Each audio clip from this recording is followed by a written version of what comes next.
Yung iba putot, bakit ka hindi tumubo? My goodness. Yung iba namumulaklak na oh. How about you guys? You're still looking like a baby. Ooh, kala ko puti ito. Puti pala na ano, may pagka-purple din. Yeah, it's good enough. Yung iba, batutot pa talaga. Yung isa dito, parang mamamatay na ata ito. And here are my purple babies. Woot, woot, woot. Mapasensya na mga kapatid kasi palagi kong binivideo itong partial garden ko kasi first time ko talaga na nakatanim ng tulips na nabubuhay. As if nagtanim ako noon, hindi ako nagtanim noon, but this is my first time planting tulips, so I'm happy. At eto pa sila. Mayroong yellow. Tapos mayroong purple, mayroong pink. Oh my goodness. Ang ganda. Pupunuin ko itong lupang ito ng tulips next year. But for now, balik muna tayo sa construction.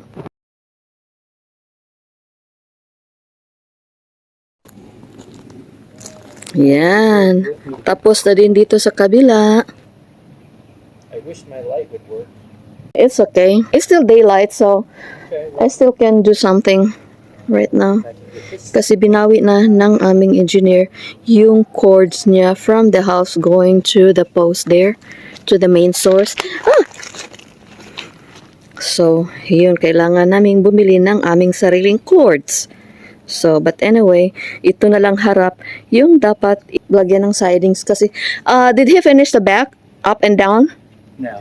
Just that part of it? Yeah. Everything downstairs is covered? Or not yet? You can go back. Most of it is up to the deck area.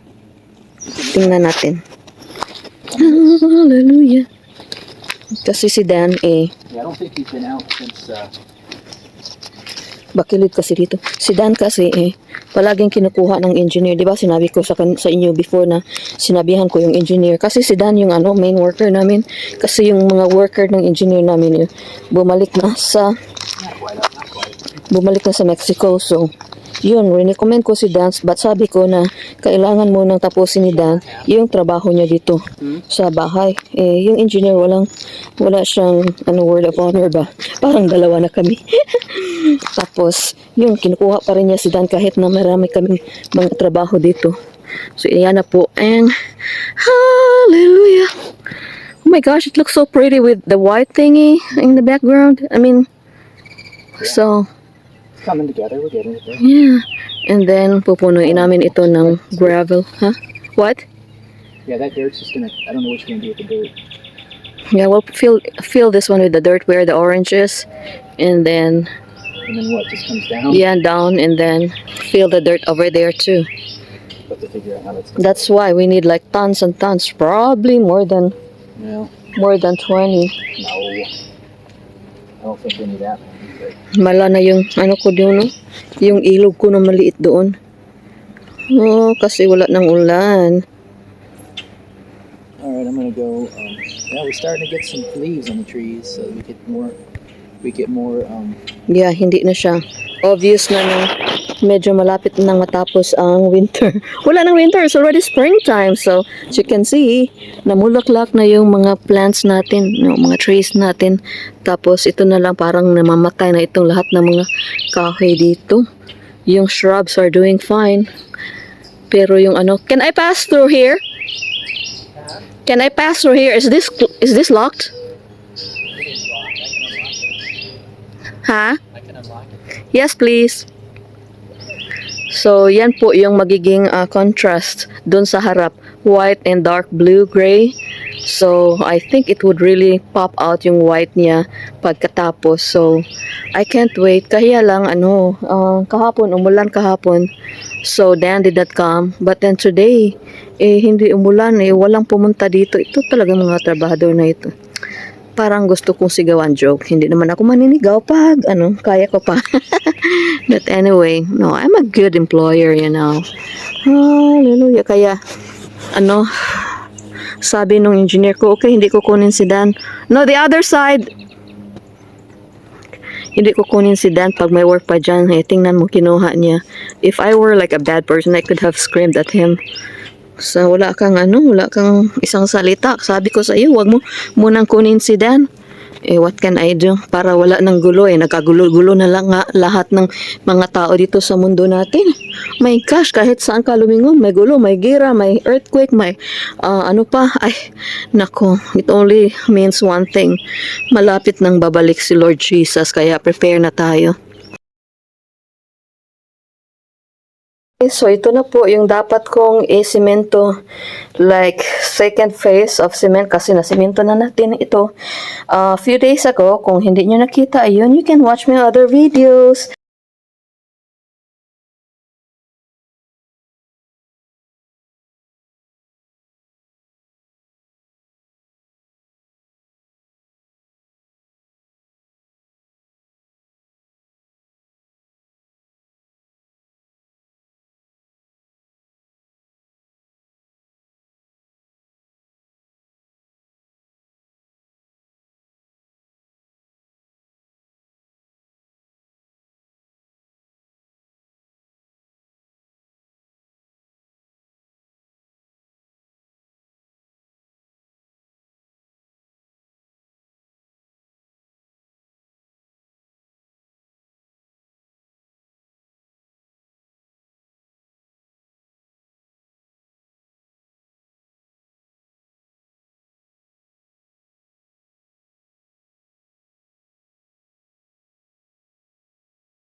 Tapos, hindi natin masiminto yung second phase. Kasi nga, malamig. Mamayang alas 12 ng hating gabi, malamig. So, hindi ko pwedeng sisimintuhin ito. So, ang gagawin ko na lang is i-fasten ko ng yung mga corners dyan. Tapos, i-install ko yung backer board. So, please watch. Sana may matutunan kayo at may ma-impart ako na knowledge sa inyo. Salamat! Alright, nandito na tayo ngayon sa isa sa mga corners at syempre kailangan yan idikit, diba? At saka i-seal para hindi lalabas yung tubig dito sa ating from our shower pan padulong papunta doon sa bahay. So ito po yung mga kailangan nating materyales. Tadang! So, liner adhesive. Ano siya ito? Seal siya. Ilagay dito. Tapos, tatakot yan doon. And other than that, kailangan din natin ng corner dam patch. Guys, ang mahal-mahal nito. Itong lahat, mga more than $100 ito. Kaya, mahal talaga yung mga dito, mga materials dito. And, sabi nila i-shake muna ito before we apply it there. Tapos, kailangan nating mag-mask kasi super baho nito, guys. Super baho talaga. Okay. Ooh, smells so bad. Yeah, it's strong. Here, I'll be back. Love you. Yeah. Looks like candy. Parang candy, pero oh my gosh. Ang baho-baho.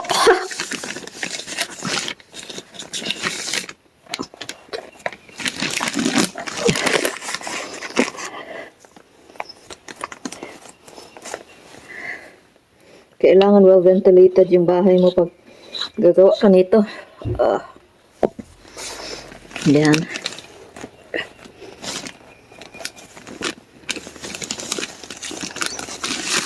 Tapos, staple natin ito dito. Baho.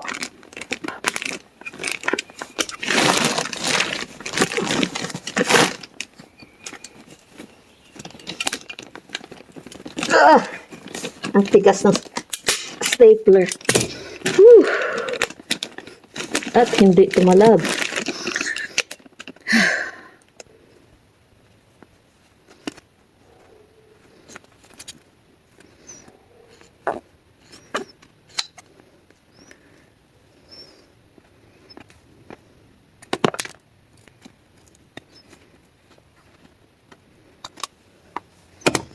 Yan, lagay natin yan sa corner. Umalis si Cory kasi yung engineer namin wala na. Kinuha na niya yung aming extension wire. So wala na akong ano dito. Wala na akong light. Kailangan ko ng light kasi hindi ako makakita. Yan, tapos pupunuin natin ito ng glue na mabaho. And then, ating itatapak doon. Ang baho-baho. Gosh. This is a torture. Baho, guys.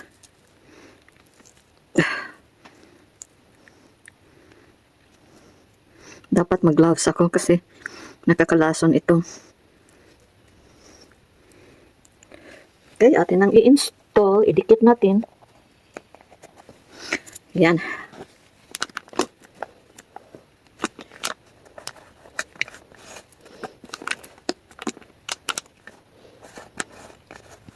Okay.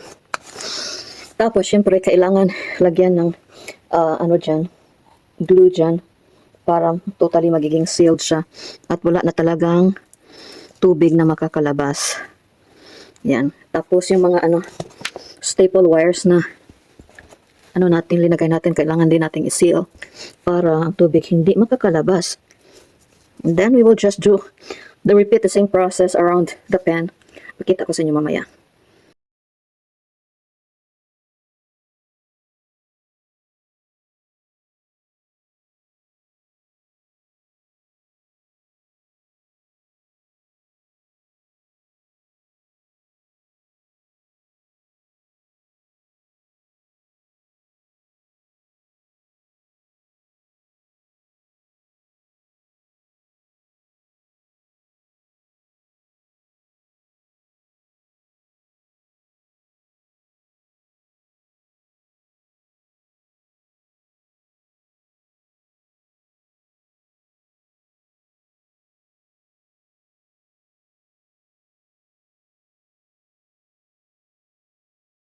Guys, naalala niyo ba itong mga binatilyong ito the other day?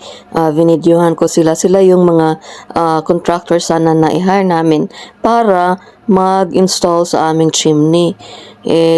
Pina-follow up ko siya kahapon. Sabi ko, ano nang decision nyo? Sabi niya na hindi daw nila install yung chimney kasi kailangan na sila yung mag-provide ng fireplace mismo. Yung green ba na fireplace na binili ko, hindi sila mag-i-install doon kasi hindi sila yung nagpo-provide. Parang na-disheartened ako. Back to square one naman tayo sa paghahanap ng mag-install nito kasi mostly yung mga installers ng chimney dito, sila yung magpo-provide.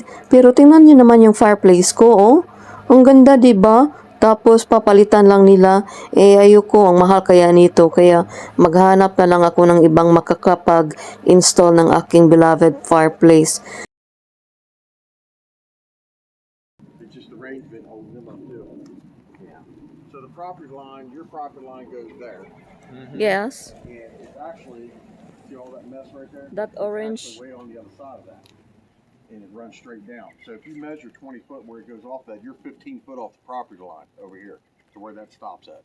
You got 15 foot beyond that. Is that tree in the way? Okay. Well, that's up to you if you want to take it down or not, but the corner of the driveway from 20 feet right there, it's about a foot back off the tree. So yan na nga guys, linipat namin yung aming carport from the left side to the right side dito kasi mas malapad ang area dito. Kaya lang, syempre dahil malapad increasean din yung size, lalaparan din yung size ng aming carport. So that only means one thing, additional expenses na naman. Nako, mag-a-add kami ng more than 100,000 para lang sa carport, para lang ma-build nila yung lalagyan ng sasakyan namin. Ang mahal-mahal talaga. Tapos si Cory nang luspad na siya guys.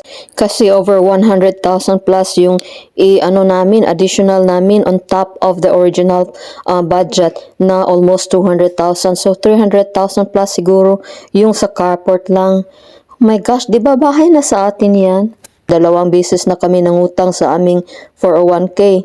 Tapos ewan ko lang kung kailan matatapos itong mga suliraning ito, pero kailangan talagang gagawin eh. Wala tayong magagawa. Ganun kalapad yung kataas yung retaining wall na gagawin niya. Ganyan kataas kung saan yung tao doon nakatindig dyan kataas. Kaya medyo mahal talaga. So ito po yung mga pebbles na dinala niya kanina, dineliver niya dito sa bahay kasi gagawa namin ng trench across the house. Yan kasi bakilid kasi yung ano bang bakilid? Basta slanting yung land namin, tapos pag umuulan lahat ng tubig ay bubuhos papunta sa aming bahay, kaya kailangan lagyan ng drainage. So yun po yung mga materialis na dinala niya kaninang umaga. Okay, ito na po yung video sa aking pagpapatuloy sa paggawa ng aking master bathroom. Ginagawa ko yung shower area dyan. Tapos parang nahihirapan akong naubusan kasi ako ng tape, kaya yan, hindi ko ma-tape yung house wrap. Kaya na lang, minumuni-muni ko na lang kung anong gagawin ko dyan kasi hindi pwedeng ma-stop yung mga trabaho natin dyan. Otherwise, abutan tayo ng mori-moryo. Tapos nasa sad pa ako kasi parang linayasan ako ng mga trabahante. Yun, yung karpentero namin hindi pa bumabalik. Tapos yung mga contractor sa fireplace installation hindi din pabalik kasi hindi daw sila pwede pag hindi sa kanila yung fireplace. Ano ba talaga kuya? Parang nahihirapan na ako, na-overwhelmed na ako sa sa aking responsibility as general contractor at saka carpentero at the same time. Sana babalik yung mga tauhan ko kasi hindi ko kaya ito mag-isa. Tapos overwhelming pa yung mga expenses na hindi ko akalain na ganun pala kalaki yung mga additionals namin. We are not just talking about, hundreds. We're talking about hundreds of thousands of pesos, thousands of dollars. So that's hundreds of thousands of pesos. Parang gusto ko na talagang maiyak. Ay, kailan pa kaya ito matatapos? Tapos ito pang YouTube, sana makatulong. Hindi, binabawasan. Siguro parang feeling ko na kada may manunood sa aking mga videos, ibinabawasan nila kada pag may manood. Parang overwhelming talaga. Ano ba yan, kuya? But I hope you guys enjoy and learn something from watching my videos. Please stay.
Alam niyo guys, ang dami talagang nagtatanong kasi yung mga classmates ko sa high school, kilala nila ako na maarte, tapos mahina lumakad, mahina, lahat mahina. Tapos hindi nila akalain na, uy, nagkakarpentera ka pala dyan sa Amerika. Kaya mo ba? Tapos ang hirap-hirap niyan. Syempre talaga guys, mahirap, pero pag passion mo talaga, yung gustong gusto ko talaga itong ganitong trabaho na nagdi-design ng bahay, nag-aayos ng bahay. So yun, kahit na mahirap ay na nga ako naoperahan ako isang umaga, hindi na ako makabangon kasi sa pagkakarpentera ko. Pero kahit ngayon masakit pa rin yung likod ko kasi may isa pang part sa likuran ko na hindi naayos. Pero todo pa rin guys kasi gusto ko talaga ito.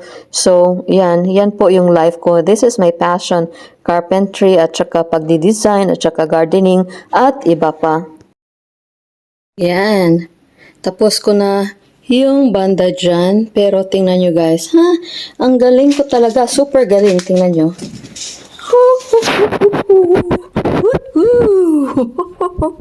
Ang galing ko talagang mag-measure, oh. So, lalagyan ko ito ng backer board na kaunti. Tapos, tatapakan ko ito ng sealant papunta doon. So, after that, tatapakan ko din dyan ng sealer na tape. Lagyan ko dito ng another plank of backer board.